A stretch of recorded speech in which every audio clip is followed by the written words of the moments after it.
sile hilisu rigetenge moko besigirela kasabugi atali bimogela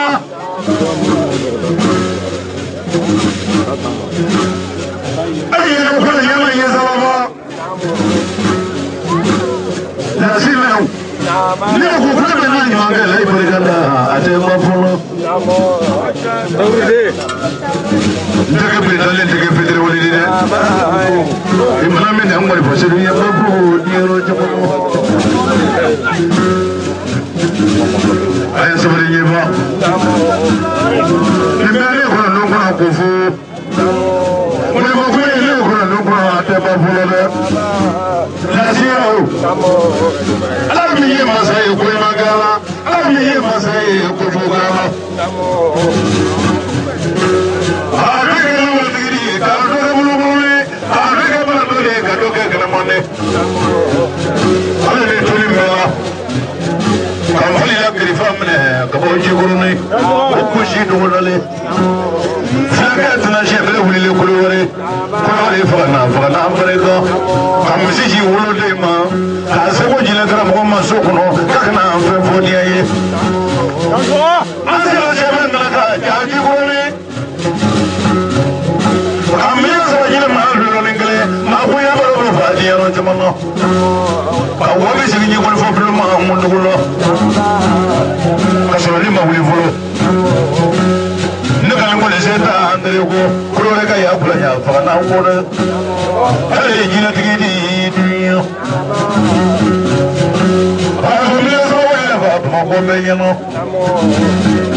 alokise yando mondial alokise bale yala ne kali moneta ka alokise la do chebra la ifanguru ko yele mo tigi te foji to yala alolu le ma akanye ma bayi na mo yala ma ba to zumude sona le ni bra mo jore la sile Ese madre mo ne musire mo ko lo so do. Amanda ke o ni amangna. Ni no sa ko ne mo ro puri ke de. La sile. Ne wi ke ne. Ga so ri ko. La sile wi ke ne. Ne wi da ke ne. Ibna ko ko ne mo ko ni abayela. Tanto ko noro. Ila ko ni mo.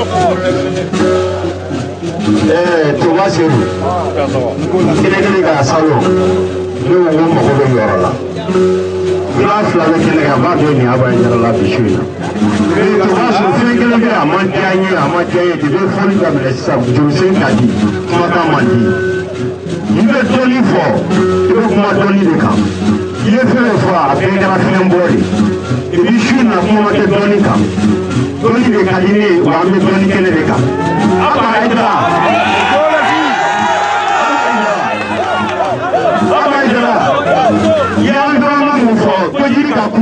Wajib tak pernah tolong aku. Ambil kau tolong ni kamu. Ibu juga orang mau kemelah. Ini mau kemelah lagi maka sama tahu orang apa jalan ni dia. Apa terus orang pernah tolong kamu? Dia ni orang ni orang orang siapa ni tolong dia kena ya. Kalau tu kau kena, kalau tu kena. Sekarang semua orang tu orang ni. Orang dia apa tu orang tu bukan apa tu orang ni. Kalau tolong dia kau ni orang semua orang yang orang ni dosa. Dia jinak tinggi ni. Nama dia jangan sasina. Kamu cakap, wajib nak kelas sebenarnya apa kata Shona. Masuk dulu wajib kelas sebenarnya apa kata Shona. Jangan fasada. Apa ia kalender ini? Kalau sebenarnya kalender ini cuma baru. Tuhan sebenarnya ramah. Oke hati ini. Orang mahu jadi kan? Dia sebenarnya lagi. Dia tujuh lemon. Dia orang tidak haji. Dia sebenarnya lagi.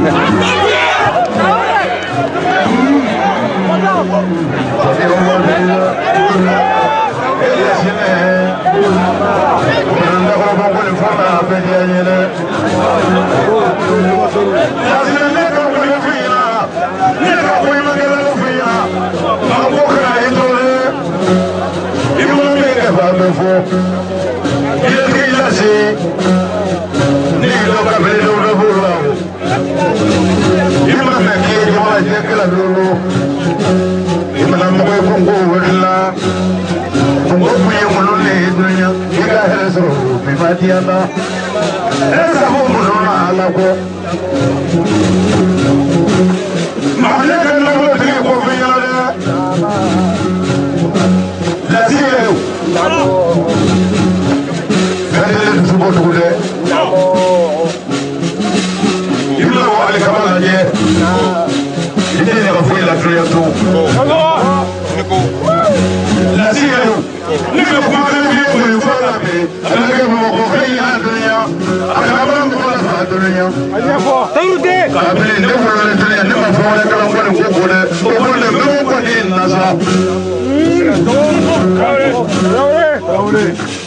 fɛn tɛ boli foyi bolo an kana fɛn ko fɔ fankalo kuma dunuya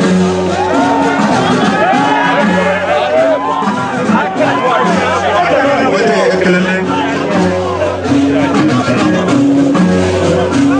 e bɛna boli fɔ ne tɔgɔ lajɛ sa ka o yɛrɛ boli fɛn fila ye an yɛrɛ posé la an ye boli fila mun kɔ mango ye amere kɔnɔ don na fan bɛɛ k'a sabu ye mɔlen foyi ye o ka i tɔgɔ fɔ farafinna ka i tɔgɔ fɔ farajɛ la e bɛ mɔnɔ kɛ mɔlenfɔla ye a fɔ ne yɛrɛ kɛ jamana kuma ye ko kɔnsɔn caman kɛ jɛko la lasi kan b'a ni deli dɛ ka bɔ nin waati la lasinɛw i mana kɛ dɔnnitigi i k'i sara i lajili la ale ni mana sɔn mɔbili la i den kana mɔgɔ sɔn mɔbili ɲuman na ba lasinɛw e ma fɔ ne kɔnɔ yɛrɛ ko yɛlɛmana kɔni da k'a tɛ wari ko la k'a tɛ duden ko la nka i mana sɔn mɔbili la o tɛ goya ye ɲɛjugu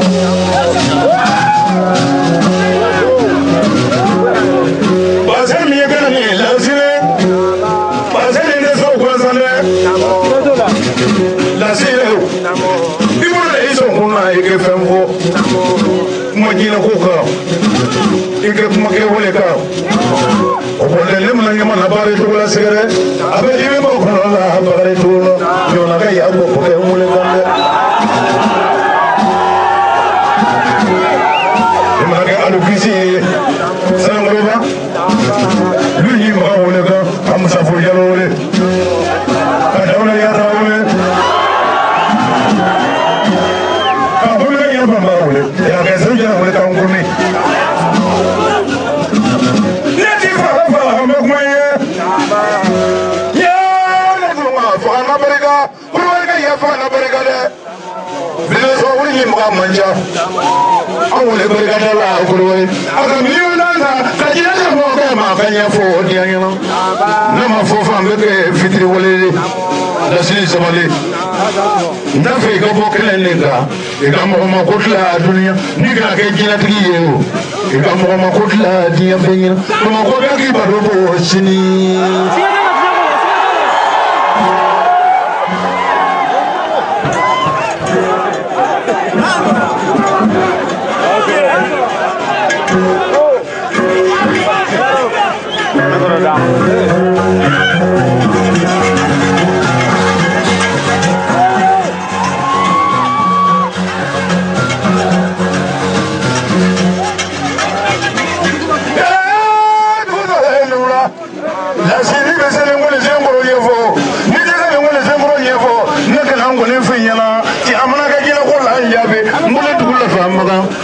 Ne kalan kɔni la tiɲɛ la dɛ tu bɛ cɛ juru la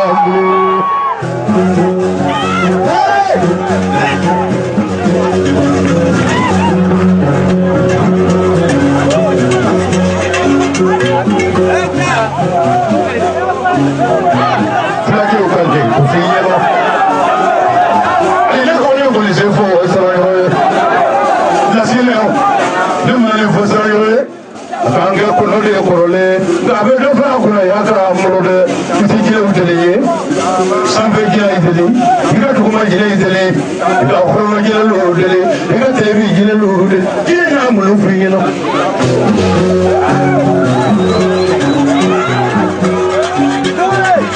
Tuba Seru ye cɛ kɛnɛ bi ne donna ni n ta ye ye cɛ ko fɔ ne ye mun kɛ kɛnɛ kan cɛ siman tɛ dɔɔnin kɔnɔ n'i kumana a bɛ fɔ k'e wasora musokɔnɔma filɛ kɛnɛ kan yan nɔ a kɔnɔ bɛ ɲɛnen don cɛ dɔ filɛ kɛnɛ kan yan nɔ fana a bɔlen don o bɛɛ kɛnɛ kan n'u siranna ala ɲɛ k'u bɔ k'u jɔ muso fila bɛ ɲɔgɔn kɛrɛ a fila bɛ kɔnɔma muso filɛ kɛnɛ kan yan dɔ bɛ sigina bila o fana bɛ kɛnɛ kan yan fatɔ fana filɛ kɛnɛ kan yan o yɛrɛ sigilen don ne de ye jinɛtigi ye ne de dɛmɛla n'a tigi fɔ a b'a bɛɛ kɛnɛya sisan sisan n b'a sababu di.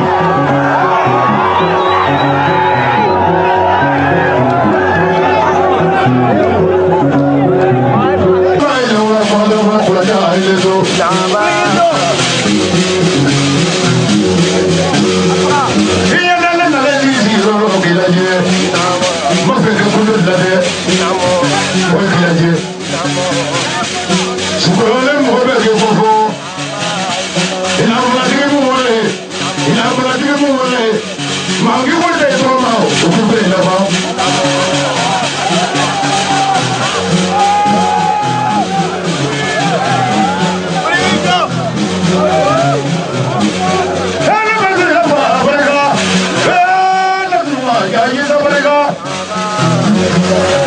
ana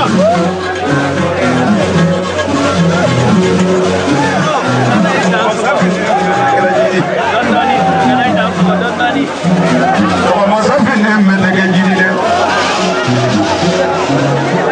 ne nina lele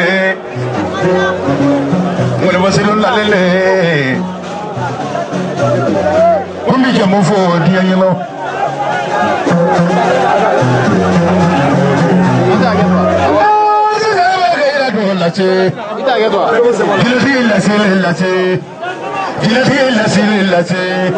Femi mana kɛ mɔgɔ ye ala a dunuya nka bɛɛ fɛ ila tɛ ɲankelen la a ka nin kuntigɛ baara la yan a ka tɔ la bɛ so a ye bɛ jama bɛ siya lasira ye a mana bɛ wale ko dɔ baara la dunuya a ye n ka nkɔni ko bɛ kɛlɛ